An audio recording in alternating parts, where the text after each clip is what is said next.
بسم الله الرحمن الرحيم، والصلاة على رسولنا الكريم. اليوم جبت لكم بوراك عنابي على طريقتي مشخشخ. جربيه، نأكد لك مش راح تستغني عليه، راح تعتمدي عليه في رمضان وفي سائر الأيام. أول حاجة هنا عندنا نحضروها، عندنا البطاطا نقطعها ومن بعد نقليها ونضيفي ليها. هنا عندنا الجبن المبشور. أنا استعملت هذا النوع من الجبن. وضيفي ليها الدبشة، ومن الأفضل تستعملي المعدنوس، يعطيها بأن أفضل، مع 3 حبات بيض وزيتون وترانش. تستعملي طون، أنا هنا عندي استعملت طون بالطماطم، وتاني عندي حبة واحدة بالزيت، لذا اضطريت نضيفها. نضيف التوابل، هنا عندنا راس الحانوت والكمون وشوية من الملح، وضيفي فلفل أسود، أنا لم يكن عندي متوفر هنا في الدار. ودي دمج لجميع المكونات. عندنا أوراق الديول، استعملت أنواع ديول العائلة. تقدر تستعملي أي نوع.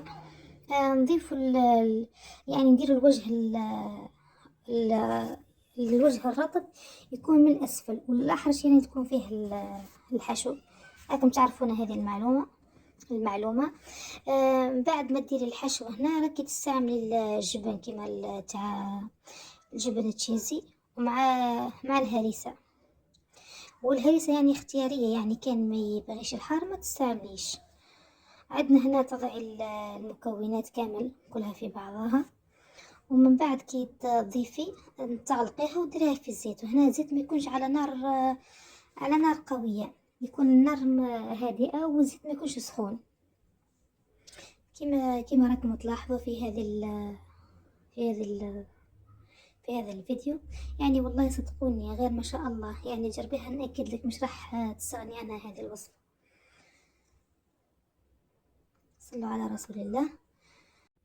نكمل باقي الحبات بنفس الطريقة.